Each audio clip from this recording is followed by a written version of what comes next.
Bismillahirrahmanirrahim. Assalamualaikum warahmatullahi wabarakatuh. Alhamdulillahi rabbil alamin. Assalatu wassalamu ala rasulillahi wa ala alihi wa sahbihi wa man tabi'ahum bi ihsanin ila yaumiddin wa ba'd. Ahibati fillah rahimani wa rahimakumullah. Silsilatul fawaid adh-dhahabiyyah, risalah qasirah di nomor 72, At-takhwifu minan nar. Takutlah kepada neraka. Saudaraku, semoga Allah melindungi kita dari neraka. Ketika Allah berfirman, "Qu anfusakum wa ahlikum nara." Jagalah diri kalian dan keluarga kalian dari neraka yang bahan bakarnya manusia dan batu. Kata Sammak ibnu Harb, beliau pernah mendengar Nu'man ibnu Bashir saat beliau berkhutbah, lalu sampailah kepada ucapan, "Anzartukumun nara hatta law kana rajulan bis-suqi lasami'ahu." Katanya, aku ingatkan kalian dengan neraka, sampai jika ada seseorang di pasar, maka dia akan mendengarkannya, karena kerasnya suara beliau.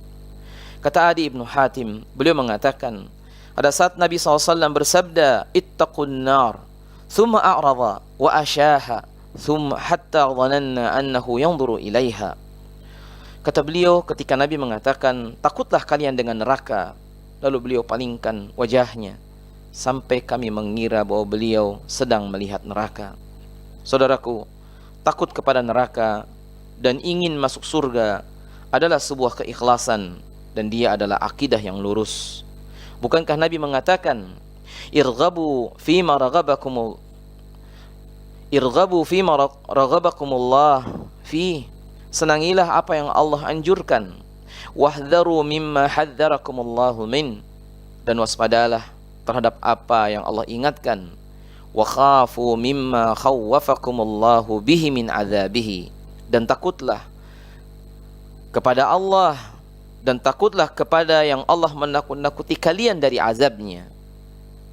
Saudaraku, Nabi SAW dengan umatnya dibandingkan dalam satu hadis seperti seorang laki-laki yang menyalakan api.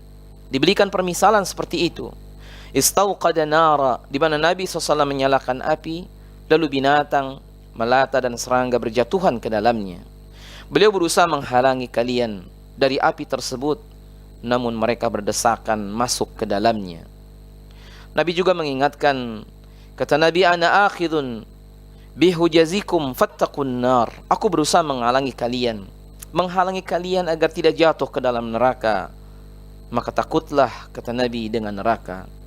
Saudaraku, Nabi SAW mengingatkan kita bahwa beliau mengajak kita ke surga. Kenapa kita enggan mengikutinya? Ketika turun ayat Al-Quran, wa anzir ashiratakal aqrabin, peringatkanlah kerabat-kerabat yang terdekat, maka Nabi SAW memanggil orang-orang Quraisy.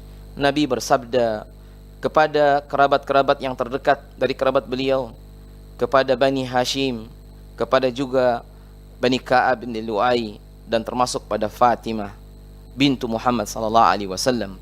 Nabi katakan, "Ya Bani Ka'ab bin Lu'ay, anqidhu anfusakum minan nar." Wahai Bani Ka'ab bin Lu'ay, selamatkan diri kalian dari neraka. Ya Bani Murrah bin Ka'ab, ya Bani Abdi Syams, ya Bani Abdi Manaf, ya Bani Hashim, ya Bani Abdul Muttalib, wa ya Fatimah, anqidhi anfusaki minan nar, fa inni la amliku lakum minallahi syai'a.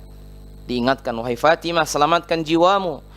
Wahai Bani Ka'ab ibn Lu'ay, selamatkan diri kalian dari neraka. Wahai Bani Murrah, dan seterusnya. Dan Nabi katakan, aku tidak mampu atau tidak kuasa untuk menolong kalian dari apa yang Allah telah tetapkan. Haram ibni Al-Hayyan mengatakan, aku heran dengan orang yang katanya merindukan surga, tapi mereka tidur lelap.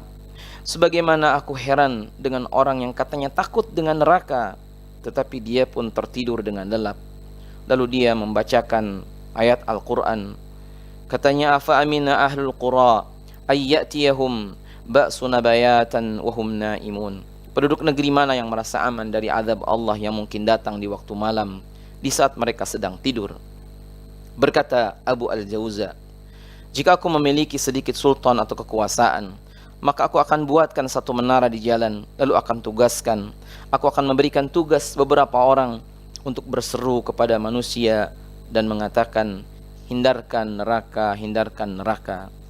Saudaraku, ketika Allah berfirman, yauma yushabuna fin nari ala wujuhihim dzuqu massa saqar. Ingatlah ketika hari di mana diseretnya mereka, orang-orang yang dimasukkan ke neraka dengan wajah-wajah mereka, dimasukkan mereka ke dalam neraka Saqar. Berkata Al-Hasan, demi Allah, manusia tak pernah diancam dengan sesuatu yang lebih dahsyat dari neraka Saqar. Kata Qatadah, dia adalah bencana yang sangat dahsyat, yakni neraka. Saudaraku, orang yang tidak takut dengan neraka dan dia tidak berharap dengan surga, maka telah melenceng akidahnya. Dia telah mendustakan Rasulnya. Dia juga menghinakan dirinya. Kafa bil mar'i kadhiban idh lam tatasawwa baina qawlihi wa fi'lihi. Sesungguhnya seorang telah dianggap berdusta atas dirinya ketika tidak sama ucapan dan amalannya. Doanya meminta surga, tapi usahanya seolah dia menuju ke neraka. Saudaraku, jika kita bersemangat beribadah, maka bersyukurlah, itu tanda Allah menghendaki kebaikan dari kita.